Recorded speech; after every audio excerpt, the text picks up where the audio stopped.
थक गई हूँ सुन सुन के बातें वही चार, अदानी अंबानी और चोर है मोदी सरकार। ना कोई नया मुद्दा ना कोई नई बात, घूम फिर कर जातिगत जनगणना पर आ जाते हैं आप। आपसे अच्छे तो इसरो के रॉकेट्स हैं, पहुंच गए वो भी चांद के पार। पर इतनी बार लॉन्च और रीलॉन्च होकर भी आप नहीं लगा पा रहे हैं कांग्रेस की नैया को पार। इलेक्शन से पहले पहन लेते हैं जनेऊ, आ जाते हैं आप में हिंदुओं के सारे संस्कार। न जाने फिर क्या रोक रहा है आपको जाने से राम के दरबार। विकास का दो हिसाब की कर रखी है चीख पुकार, विकास का दो हिसाब की कर रखी है चीख पुकार। पहले दो हिसाब उन 65 सालों का जब देश को लूटा था तुमने बिना मारे एक टकार। ईवीएम की गड़बड़ ही होती है आपकी हर हार की जिम्मेदार। जाने फिर कैसे बन गई तेलंगाना हिमाचल और कर्नाटका में आपकी सरकार।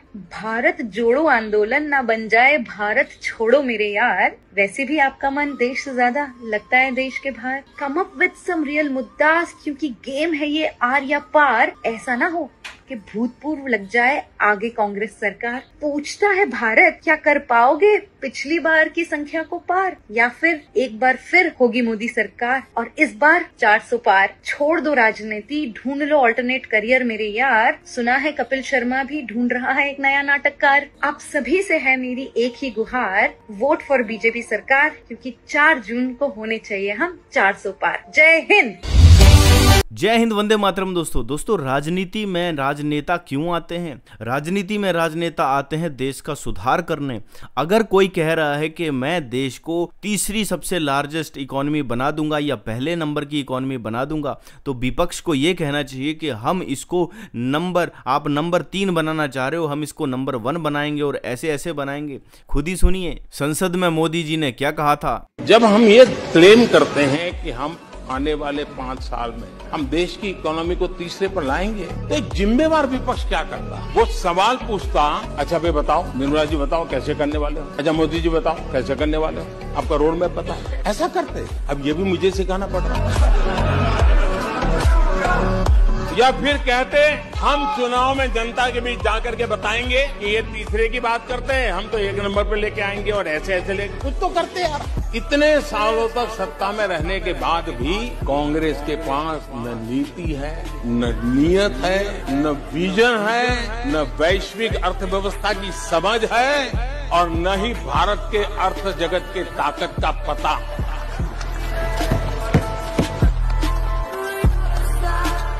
दोस्तों मोदी जी भी बड़े कलाकार हैं। वो जिस तरह से विपक्ष को घुमाते हैं विपक्ष भी घूम जाता है और वो सारे के सारे जो है उसी तरफ लग जाते हैं। दोस्तों जो विपक्ष के राहुल गांधी जी का जो मैनिफेस्टो में बयान था कि जातिगत जनगणना कराएंगे और हम जो है वेल्थ स्कैन करेंगे, इस तरह से हम देश की गरीबी को मिटाएंगे, जिसके पास ज्यादा है उससे जो पैसा छीन कर किसी जिसके पास कम है उसको दे देंगे। दोस्तों इस तरह से विकास नहीं होता है, डेवलपमेंट इस तरह से नहीं होगी, बल्कि गरीबी छा जाएगी। कोई भी बंदा मेहनत नहीं करेगा, हर कोई सोचेगा कि मैं ज्यादा वेल्थ रखकर करूंगा क्या।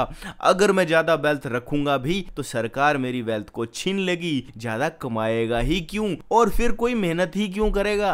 वो सरकार के भरोसे बैठा रहेगा कि भैया मैं गरीब हूं, जो ज्यादा है उसके पास उससे मुझे दो, और इससे ना भुखमरी फैल सकती है, दंगे फैल सकते हैं। दोस्तों जो कम्युनिटियां जिनके पास जो है पैसे नहीं है वो क्या करेंगे, वो शहरों की तरफ हमला करेंगे, और जो शहरों में जिनके पास ज्यादा प्रॉपर्टीज हैं, ज्यादा घर गाड़ी हैं, बंगले हैं, जायरात हैं, सोना है, पैसा है, वो उसको छीनने की कोशिश करेंगे। वो ये कहेंगे कि सरकार ने तो हमें बोला है कि जिसके पास ज्यादा है उसका छीन कर गरीब को दो। दोस्तों इस तरह से ना हमारा देश बर्बाद हो जाएगा।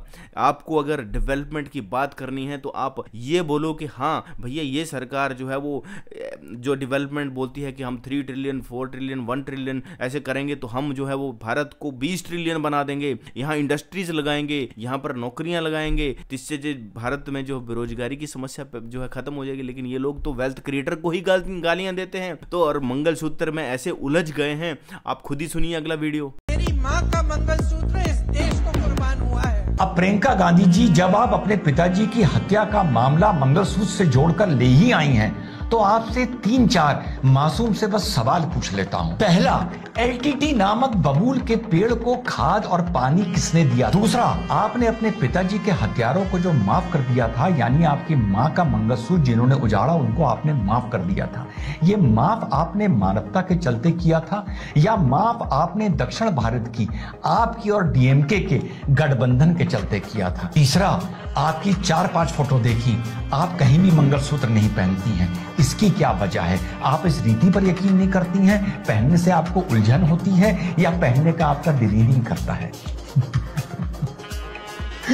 दोस्तों अब आपको समझ में आ गया कि मोदी जी एक मदारी हैं और किस तरह से इन सपोलों को वो नचा रहे हैं बीन से, और ये भी नाचे जा रहे हैं, सब कुछ भूल गए हैं और उसी में उलझ गए हैं। तो जैसे यही होता है, विपक्ष के पास कोई भी मुद्दे नहीं बचे हैं दोस्तों, और अगर इनकी सरकारें आई, जो इनके सलाहकार इनको जिस तरह की सलाहें दे वही गाली दे सकते हैं। अदानी और अंबानी जो कि वेल्थ क्रिएटर हैं, उनको गाली नहीं देनी चाहिए। और सबसे बड़ा झूठ ये फैलाया जाता है कि देश जो है वो अदानी अंबानी को एयरपोर्ट बेच दिए, देश को बेच दिया।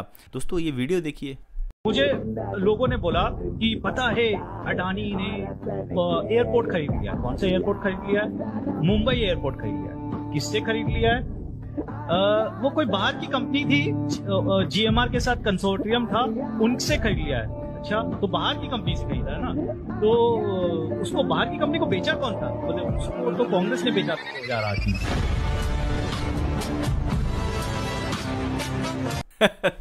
तो दोस्तों आपने देखा कि एयरपोर्ट जो है किसी विदेशी कंपनी को कांग्रेस ने बेचा था, वही एयरपोर्ट बाहर की कंपनी से अदानी ने खरीदा, जो कि हमारे देश का बिजनेसमैन है, जो होममेड बिजनेसमैन है, उसने अगर खरीद लिया तो ये कहते हैं जी कंपनी जो है देश को जो बेच दिया। ये बहुत ही दोस्तों मिसकंसेप्शन फैलाने वाले लोग हैं, इनके ऊपर आप कभी भी विश्वास नहीं कर सकते हैं। आप इनके हाथ में देश की बागडोर दे नहीं सकते हो, क्योंकि ये प्रूवन है कि भारत के हमेशा इन्होंने टुकड़े ही किए हैं। जातिगत गणना के नाम पर यह भारत को बांटने का ही काम करेंगे। अध्यक्ष जी, इस देश में एक ही समय चीनी का आयात भी हो रहा था और निर्यात, और एक समय तो ऐसा आया, वो दृश्य देखने लायक था। कांदला बंदरगाह पर, JNPT बंदरगाह पर 2 जहाज एक साथ खड़े थे, एक चीनी लेकर आया था, दूसरा चीनी लेकर जा रहा था।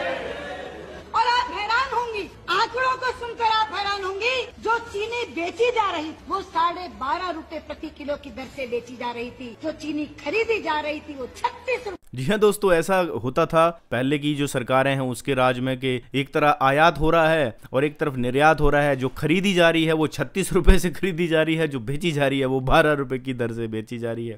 तो दोस्तों ऐसा हमारे देश को नुकसान देने वाला, आप ही सोचिए कि आप महंगे में खरीदोगे और सस्ते में बेचोगे तो आपका नुकसान ही होगा, भारत देश का नुकसान होगा। तो ऐसी सरकारों को अगर आप हमेशा चलाते रहोगे, ढोते रहोगे, चमचागिरी करते रहोगे, तो फिर भारत कभी भी तरक्की नहीं करेगा। आज भारत की जो साख है विदेशों में बनी है। आप JP मॉर्गन को सुनिए, इनके जो चेयरमैन हैं JP मॉर्गन, बहुत बड़ी विदेशी कंपनी है जो रेटिंग करती है, जो स्टॉक मार्केट की बहुत बड़ी जो एक संस्था है, जो कि भारत में FDI का पैसा आता है, तो उससे ये बहुत एनालिसिस करते हैं। इनको सुनिए ये क्या कह रहे हैं मोदी जी के बारे में। Modi has done an unbelievable job in India. I mean, literally, and I know, the liberal press here, they beat the hell out of him. He's taken 400 million people out of poverty. When we go lecture Modi about, when they want trade with us, but we lecture literally. I go to these countries soon after a lot of our government officials there. It's like we're fantasizing about, climate and labor and how we think they should be running their country. He has 400 million people without toilets. Really? And we're lecturing them how to do things. They put in this unbelievable, every citizen by hand or by eyeball or by finger is recognized. They open bank accounts for 700 million people. The transfer payments are going through. They've got an unbelievable education system, unbelievable infrastructure. They're lifting up that whole country because this one man is just, he's tough, but I think you have to be tough to break that down, and he's breaking down some of the bureaucracy. They have, I think it's 29 states or something like that, but they all had completely different, it's almost like Europe, they have completely different tax systems, which leads to enormous corruption. He's breaking all that stuff down. And so, yeah, there are examples of people who have just turned these things around. And we need a little bit more of that. तो दोस्तों ये आज का video था,